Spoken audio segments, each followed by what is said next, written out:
Muy bien, hermano Santos Hernández Quesada. Coméntenos entonces, ¿cómo se convierte en el pastor? ¿Cómo se convierte en un líder espiritual en este ambiente donde uno no solo llega y dice, soy predicador, y todo el mundo le aplaude o le cree? Okay. ¿Cómo sucede ese proceso? Sí. Ese día, mientras estábamos en el proceso de castigo, una celda de castigo, recuerdo que estuve orando en voz alta, una forma impresionante, orando por mis compañeros, orando por una respuesta. Y recuerdo que me dicen los compañeros, ¿por qué estás orando de esa forma? Si Dios nos ha dado la oportunidad que estemos acá, Él sabe cuándo vamos a salir. Yo tengo fe que vamos a salir antes. Se refería a salir de la celda de castigo. De la celda de castigo. Que eso era una semana. Era una semana, sí, correcto. Completa. Completa. Sí, me refería a la semana porque allá los juzgados ya me habían dictaminado que iba a estar de 6 días hasta que durara el proceso de investigación. Que podrían ser 2 años. Podrían ser 2 años, correcto. Entonces, pero ¿cómo me convertí en un líder espiritual? Me gusta esa parte bastante porque recuerdo que un día llegó a visitarme uno de los abogados que había puesto mi familia y me dijo, señor Santos Hernández, necesitamos que usted nos diga a dónde están unos documentos que busca su familia para anexarlos al proceso. ¿Cuáles son los documentos? ¿Cuáles eran esos documentos? Era un diploma de teología del nivel básico que las Asambleas de Dios, gracias a Dios, me habían dado. Y precisamente 8 o 15 días después que recibí el diploma del nivel básico de teología en Asambleas de Dios, luego me fui llevado a prisión. Ese diploma es el que andaban buscando. Querían anexarlo, querían demostrarle al juez que yo era un estudiante de teología, era un cristiano, un predicador, un buen ciudadano. Todo eso me garantizaba ese diploma. Cuando el abogado se retiró, me mandó a llamar el encargado de la prisión, porque en cada celda hay un encargado. Tiene sus 2, 3 guardaespaldas que lo cuidan ahí internamente. Para que se entienda, el encargado es un reo. Es un reo, correcto. Y tiene guardaespaldas, pero son reos también. Son reos también, sí, son reos. Entonces ahí me manda a llamar, y cuando el encargado de la prisión, que le llaman de otra forma, cuando el encargado lo manda a llamar a uno se sorprende porque a veces es para castigarlo o para intimidarlo. Lo más común es que tenga problemas. Que sea problema. Sí. Y me manda a llamar y me dice, mira Quesada, sentate a la par mía, quiero que me expliques qué significa ese diploma de teología que el abogado, tu familia anda buscando. Yo le dije, bueno, tiene que ver con un curso que yo saqué de la Biblia, pues estuve estudiando en la Asamblea de Dios, yo ya les había dicho, soy predicador, le sirvo al Señor. Y me dijo, bueno, impresionante, me dijo, esta noche, ¿qué te parece si nos predicas? ¿Qué te parece si nos hablas algo de la palabra de Dios? Y bueno, así fue. Ahí Dios empezó a abrirme las puertas, empezó a darme gracia, sabiduría para poder dirigirme, porque como usted me preguntaba hace poco, no es fácil tener que entablar una conversación o evangelizar a una persona con una mentalidad tan criminal como ellos. Y empecé a predicar la palabra. Dios salvó como 3 o 5 personas, se convirtieron al Señor, estaban llorando, estaban arrepentidos de sus pecados, y bueno, oré por ellos. El encargado de la prisión fue tocado por el Señor, me mandó a llamar nuevamente. Eso sucedió la primera vez que predicó. La primera vez que predicó. ¿Predicaba por la noche, por la tarde o a cualquier hora? Esa fue la primera predicación. Sí. Luego, precisamente ahorita le explico eso, llegó me mandó a llamar el encargado de la prisión y me dice, mira Quesada, te entendimos bien lo que dijiste, sos un predicador, te creemos, y quiero decirte que aquí hay unos cristianos, hay unos hermanos que han estado pidiéndole a Dios para que les mandara un líder espiritual, que les mandara una persona que los orientara, que nos ayudara. Yo creo que tú eres esa persona. Así que de ahora en adelante tú vas a ser nuestro guía espiritual y tú eres el que vas a organizar los cultos. Y estas palabras que le dijo el encargado, como usted ha mencionado, concordaban con el pedido suyo a Dios de que lo enviara a predicar a la prisión. Y de parte de ellos, de algunos, habían pedido que alguien llegara para que los dirigiera en su caminar. Sí, pues la verdad que mi oración estaba enfocada a ir a predicar fuera de los barrotes, no adentro. Sin embargo, me tocó pues hacerlo adentro, ¿verdad?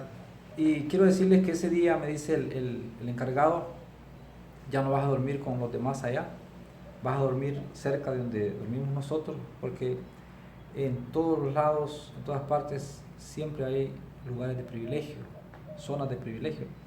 Y en las Bartolinas, a pesar de que son sucias y incómodas, pero hay una parte donde hay privilegios también. Entonces, inmediatamente me pasaron a la zona de privilegios, donde dormía el encargado de la prisión con las personas que lo cuidaban. Y de esta forma, yo empecé muy motivado a servirle al Señor. Quiero decirles que nunca en todo mi ministerio había predicado tanto como lo hice en prisión. Tengo muchos años de servirle al Señor. Y ese día, pues, me dijeron, tú vas a organizar los cultos. Platicando estábamos de eso cuando vino la orden de parte de las autoridades que el castigo había sido quitado. Estuvimos menos de 2 días, no la semana. Dios escuchó mis oraciones. Eso sirvió para que ellos me vieran como un líder espiritual. Esto fue notable para ellos porque cuando los castigan, los castigan. Sí. Y deben permanecer ahí por la semana completa. Pero escucharon el clamor suyo y en menos de 2 días les levantaron ese castigo. Nos levantaron ese castigo. Eso fue un impacto para ellos realmente, porque dijeron, Dios les está respaldando a Quesada, así que él puede ser nuestro líder espiritual. Cuando nos llevaron a la celda número 9, me dijo el encargado, tú vas a ser el que vas a organizar los cultos. Aquí acostumbran, me dice, a hacer 3 cultos diarios. Vas a leer el proverbio del día, es decir, si ese día era número 7, el proverbio 7, etc. Me dijo, la obligación del líder espiritual es levantarse primero y leernos el proverbio del día. A las 9 de la mañana iniciamos el primer culto. Después de almuerzo, el segundo culto, que se le conocía como el culto general, donde reuníamos más de 200 reos, cada quien en su celda, pero nos poníamos de acuerdo porque en cada celda había un líder espiritual, o sea, un pastor. Él es el que organizaba los cultos, de tal forma de que la celda 6, por ejemplo, iban a cantar, la celda 9 iba a predicar, la celda tal iba a orar, etc. Entonces así nos organizábamos el culto de las 3 de la tarde, se le llamaba el culto general. De esta forma yo empecé a predicar como evangelista la palabra del Señor. Dios empezó a respaldarme, empecé a ver conversiones. Yo preguntaba después del mensaje de las 3 de la tarde, ¿hay alguien que quiere convertirse a Cristo, que quiere renovar su pacto con Dios, que quiere arreglar su... Y algunos decían de la celda 7, amén, yo quiero. Otros de la 5, otros de la 12, etc. Gritaban y decían que sí querían convertirse al Señor. Ahora, para comprender lo que está explicando, usted preguntaba, pero no veía los rostros de los que aceptaban el mensaje o el llamado. Muchos de ellos nunca los conocí. Otros sí, tuve la oportunidad de conocerlos. Más adelante les voy a explicar que hubo una oportunidad que nos juntaron a 3 celdas y ahí tuve la oportunidad de conocer a algunas personas que se convirtieron a través de mis mensajes. Ahora, un par de paréntesis. Usted dice, ellos comenzaron a creerle, a verlo como un siervo de Dios. Sí. Porque notaron el respaldo de parte del Señor. Yo pienso que si ese respaldo no hubiese estado con usted y ellos no le creen o descubren que usted es un farsante o algo semejante, que no lo es, pero si ante los ojos de ellos hubiese sido así, también habría tenido consecuencias lamentables. Correcto. Sí, de hecho, pues había muchas personas que por obtener privilegios en una prisión, por no ser castigados o ser vistos, ¿verdad?, para tener un trato diferente, ellos decían que eran tal o cual cosa y los frutos lo decían al final. Quiero decirles que Dios empezó a respaldarme. Nunca en mi vida, en mi ministerio había predicado tanto. Predicaba de 2 a 3 veces al día. Prediqué durante más de 4 meses. Y quiero decirles, es impresionante cómo mi garganta me ayudaba. A veces estaba enfermo, triste, etcétera, pero yo estaba predicando la palabra del Señor. Esto me impresiona mucho. Pregunto, ¿alguna vez tuvo que predicar sin Biblia? De hecho, la mayoría de veces predicaba sin Biblia porque llegaban las famosas requisas.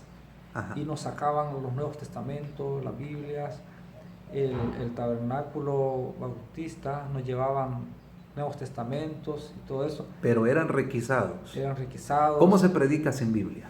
Es algo bien especial, bien impresionante, porque yo tenía que, como le dijo el Señor a los discípulos, que en aquel momento el Espíritu Santo les iba a recordar la palabra. Todo lo que yo había leído, lo que había estudiado, y cómo pues en mi experiencia de servir al Señor en el ministerio evangelístico, yo empezaba a compartir el mensaje. Les leía un texto, se los decía, valga la repetición, textualmente, como era, pues. Tengo el privilegio de que una de mis hermanas mayores, desde en mi infancia, pues ella me enseñó textos de memoria, y muchos de ellos los recuerdo todavía. Usted recitaba el texto y sobre esa base desarrollaba el sermón. Desarrollaba el sermón, así de esa manera. Y en otras oportunidades sí teníamos Biblia y podíamos comparar una con la otra cita bíblica. Me llama la atención también cuando dice que predicaba 2, 3 veces al día. Normalmente un predicador prepara su sermón, tiene tiempo, a veces se lleva más en la preparación que en la impartición del sermón. ¿Cómo hace un evangelista? ¿Cómo hace un predicador para estar todos los días dando 2 y hasta 3 mensajes? ¿Cómo pasa eso? Sí, fíjense que una de las ventajas es que los cultos no eran, los tiempos de predicación no eran muy extensos, eran lo máximo 20 minutos.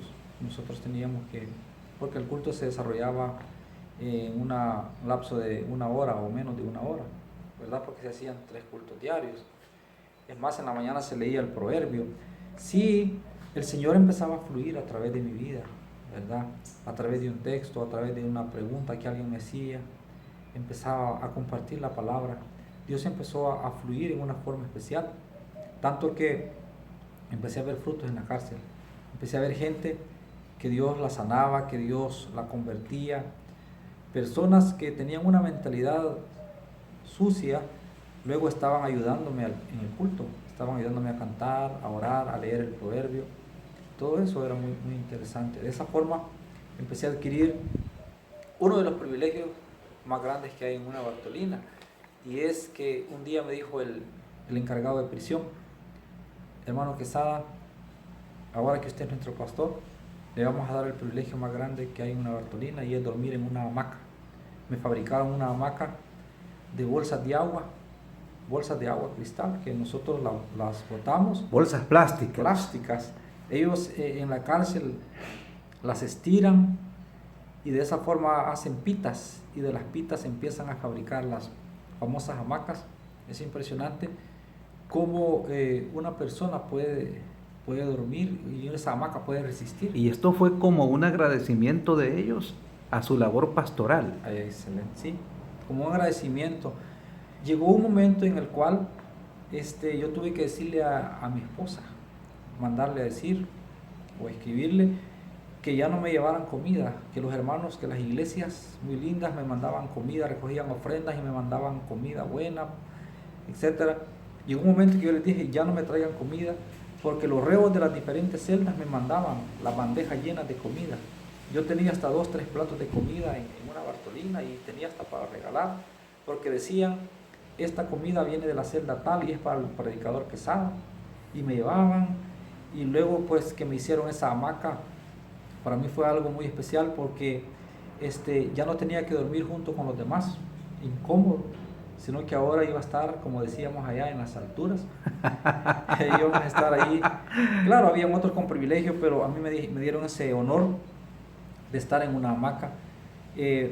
Mi trabajo era muy, muy intenso porque a las 6:30 leía el proverbio, a las 9 el primer culto, a las 3 el segundo culto, a las 6 de la tarde el tercer culto. Luego venía alguien que quería consejería, que me contaba sus problemas. Luego alguien me decía, mira, no te entendí tal cosa, quiero que me la expliques, me interesa tal parte de la Biblia. Se llegaban a las 7, 8 de la noche y luego yo cansado, pero muy ocupado, me subía a la hamaca. Pero esos minutos sí son bien importantes que yo los pueda externar en este momento. Y es, estimados jóvenes que me están escuchando, me están viendo, que son los momentos donde yo tenía mucha nostalgia, mucha tristeza, porque todo el día había estado ocupado.